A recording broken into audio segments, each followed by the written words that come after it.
آپ مثلا دیکھیں ایک صحابی ہیں امیر المومنین شیبان ان کا نام ہے. جب مولا امیر علیہ السلام جنگ صفین سے واپس آ رہے تھے اور کربلا کی زمین پر رکے اور وہ ماجرا کے کہا کہ یہاں پر جو ہے ایک ایسے مسلمان شہید ہوں گے کہ جن کی کوئی نظیر نہیں ہے، امام حسین علیہ السلام کے واقعے کی طرف جو ہے اشارہ فرمایا اور کہا کہ میرے بیٹے حسین یہیں پر شہید ہوں گے. تو یہ شیبان کہتا ہے کہ جب امام علیہ السلام نے یہ بیان کیا تو میں مشکوک ہوا، مجھے شک ہوا کیسے ہو سکتا ہے کہ مثلا ایک آگے کی پیشین گوئی. دیکھو اب امامت کو مانتا ہے، امامت کو قبول کرتا ہے، لیکن یقین نہیں ہے امامت کے اوپر.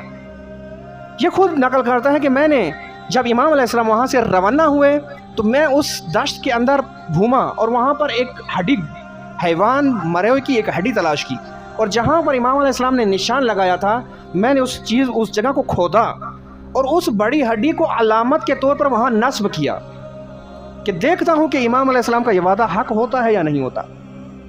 پھر یہی کہتا ہے کہ 38 سال بعد جب یہ واقعہ درپیش ہوا تو یہ اس وقت اطراف کربلا میں موجود تھا.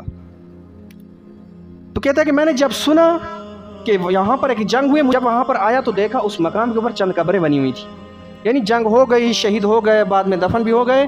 یہ اس وقت پہنچا تو کہتا ہے میں نے وہ ہڈی تلاش کرنا شروع کی، بالآخر میں نے اس کو ڈھونڈ لیا. جہاں پر وہ ہڈی میں نے نصب علامت کے طور پر کی تھی وہیں پر یہ تمام قبریں بنی ہوئی تھی، لیکن دیر ہو گئی تھی. شیبان دیر ہو گئی تھی. امام علیہ السلام نے 38 سال پیشن گوئی دے دی تھی کہ یہاں پر وہ لوگ شہید ہوں گے کہ جو بے نظیر ہے، جن کی نظیر تاریخ میں نہ پہلے نہ بعد میں ہوگی.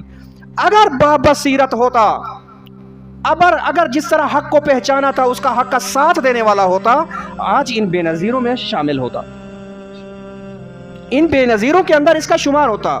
لیکن اس نے قبول کیا حق ہے لیکن اس کا ساتھ نہیں دیا.